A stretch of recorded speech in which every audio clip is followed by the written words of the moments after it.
Film fanatics, entertainment fans, welcome back to Murphy's Multiverse for another shocking week of news and updates that are changing the MCU, DCEU, and all of your favorite films. I'm your host, Tyler Moulton, and before we get started, don't forget to hit that like, subscribe, and notification bell so you can always stay informed. So as we continue to embark on our second big week together, we can see that the Batgirl project has given us some amazing, great first looks. We got to see Leslie Grace wearing a Gotham PD shirt.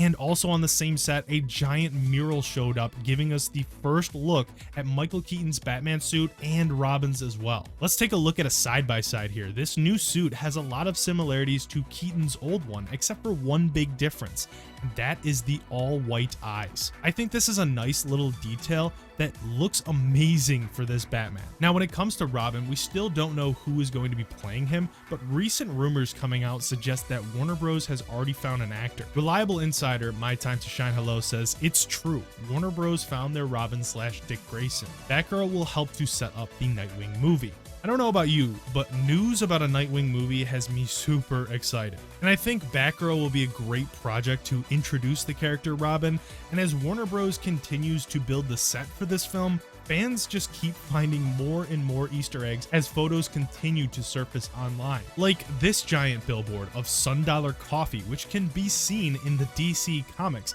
and it's basically like their universe equivalent to Starbucks. Here's another photo of the crew putting up a sign that says Bressie. Now who is this? This is simply just a nod to an antagonist of Barbara's in the comic Batgirl Year 1. But what I'd say is the biggest Easter egg so far is this poster showing a man with his eyes crossed out. This is clearly a nod to Hugo Strange. If you remember him, he's a villain from the Batman comics, and he was one of the first villains to find out Batman's true identity. So there's a chance that he exists in this film. Crazy enough, that's not the only Bat making headlines this week. The first wave of Robert Pattinson Batman Funko Pops have also arrived. As you know, this film comes out March 4th this year, and depending on what the state of the pandemic is in, Warner Bros. CEO has said that they will be playing things day by day when it comes to a potential change in release date. And on Twitter, Eric Davis in particular knows better than anyone that we are worried about this. So he gave us some awesome first look stills from the movie to kind of calm us down a little bit. And when we're talking about the most recent Caped Crusader, Ben Affleck, he spoke recently on leaving his role behind for Batman and the hell that he went through. He says, "Directing Batman is a good example. I looked at it and thought, I'm not going to be happy doing this. The person who does this should love it. You're supposed to always want these things, and I probably would have loved doing it at 32 or something. But it was the point where I started to realize it's not worth it. It's just a wonderful benefit of reorienting and recalibrating your priorities that once it started being more about the experience, I felt more at ease." And as Affleck was explaining this, he continued to explain that Justice League was the true breaking point for him. It really was Justice League. That was the nadir for me. That was a bad experience because of the confluence of things: my own life, my divorce, being away too much, the competing agendas, and then director Zack Snyder's personal tragedy and the reshooting. It just was the worst experience. It was awful. It was everything that I didn't like about this.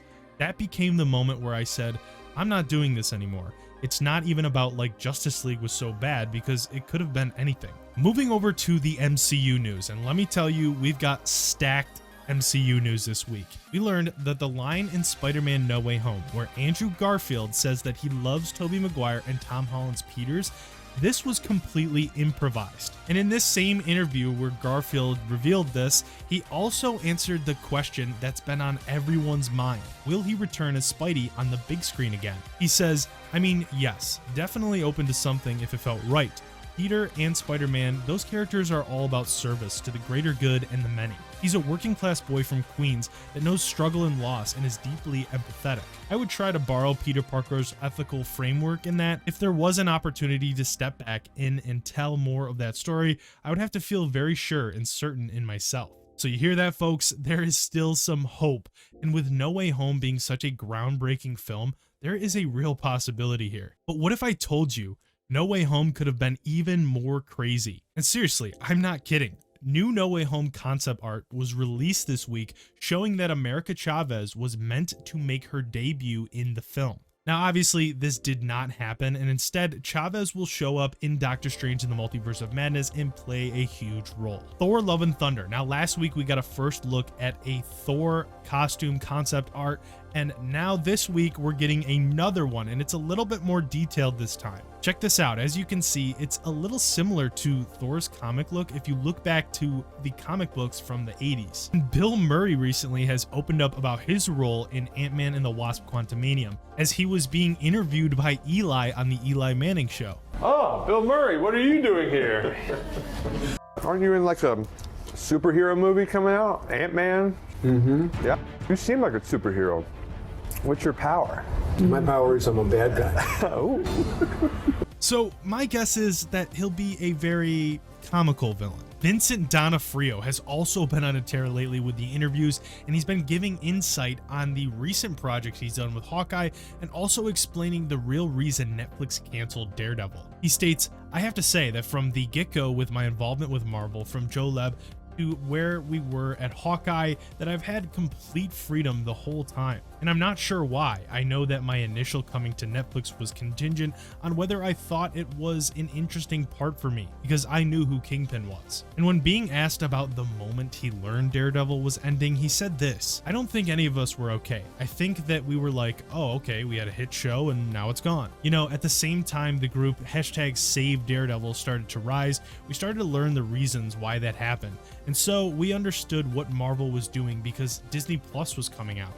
And next, going into some other film and entertainment news, we saw a Brazilian teaser trailer that revealed the official release date for The Boys Season 3, which comes out June 3rd, 2022. And this teaser trailer looks to be picking up right where we left off, with Homelander being forced to work alongside the very people that he hates. Just watch this eeriness for yourself.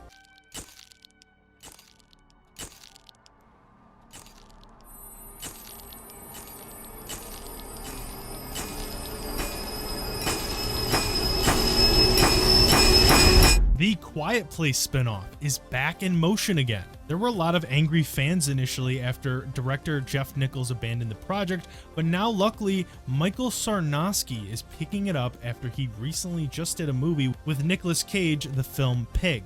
And we still don't know what this project will be about, except that the story won't be following the timeline from the two previous works. But still, it is being hinted that John Krasinski and Emily Blunt will act in this movie, so this could possibly be a prequel to the main franchise. And if you haven't seen it yet, Peacemaker is now streaming on HBO Max, and just for us excited fans, they have released the first 3 episodes all in the first release date.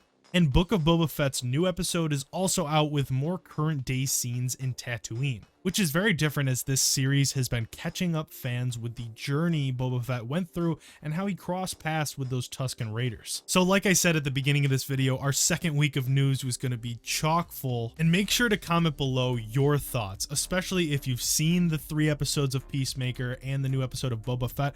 We want to know in the comment section below what your review on this was, and anything else about the news that we covered today. And remember, don't forget to hit that like, subscribe, and notification bell. I want to thank you for watching this video, and we will see you next week.